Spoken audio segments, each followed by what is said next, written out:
Hello friends, welcome to my channel Mona's food corner. आज आपण समस्तन पई मु गोटे बढ़िया साइड डिश रेसिपी लेके आछि। रेसिपी हेउछि पिठो दिया बैगण भजिया। एही बैगण भजिया को पखाळ भात किंबा सुखिला भात जो थिरे भी खाइबा को बहुत भल लागि थाए। आ याको बहुत कम समय रे आ अति सहज रे आपण घरे बनै परिबे। जदि मो वीडियो आपण को भल लागिला ताले वीडियोटी को लाइक कर दियंतु, शेयर कर दियंतु आ मो चैनल को सब्सक्राइब कर दियंतु। आ ता सहित सब्सक्राइब बटन पाखरे थिबा बेल आइकन को प्रेस कर दियंतु, जहा द्वारा मोर लेटेस्ट वीडियो अपलोड रो नोटिफिकेशन सर्वप्रथम पाई जिवे। तेबे चलंतु स्टार्ट करिबा आजिर रेसिपी।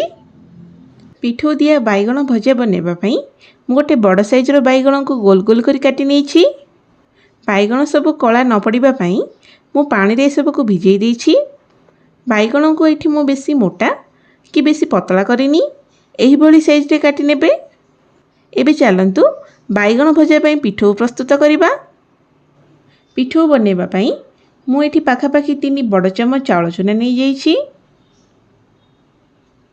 एबे इथरे अल्प किछि हळदी गुंड दे दबा, आधा चमच लंका गुंड दे दोछि, गोटे चमच राशि दे दोछि। राशि एठी ऑप्शनल, आपण चाहिले याको स्किप भी करि परिबे। वर्तमान अल्प टिके गरम मसला दे दोछि, स्वाद अनुसार लुण दे दोछि, आधा चमच अदा रसुण रो पेस्ट दे दोछि। वर्तमान एथिरे अल्प अल्प पानी देकी एहार गोटे थिक बैटर बनै नबा। एथिरे एका थर के पानी पकेबेनी, जहा द्वारा हमर बैटर बेसी पतला होई जिवो।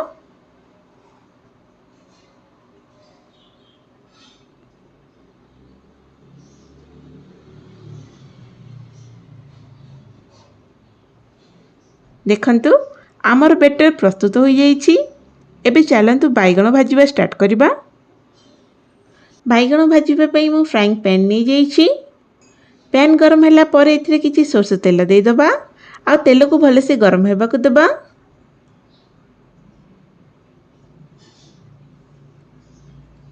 पानी रे भिजै रखिथिबा बैगण सब को मु छाणी बाहर कर नेथिली। वर्तमान गोटे गोटे बैगण को तैयारी करिथिबा बैटर रे भले से बुड़ी की फ्राइंग पैन रे दे दबा।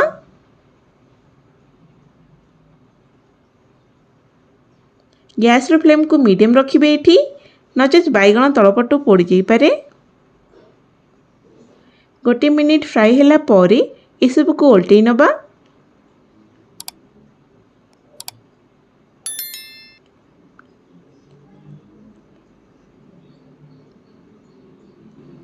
एही भली भाबरे बैगण रो कलर टिके लाइट ब्राउन हेला जाय फ्राई कर नबा। एबे बैगण सब भले से फ्राई हे गलानी, ए सब को बाहर कर नबा।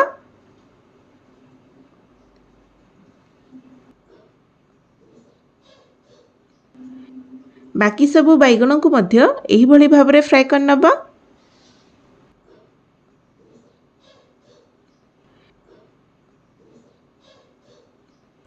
वर्तमान आमर गरमा गरम पिठो दिया बैगण भजिया प्रस्तुत हो गला।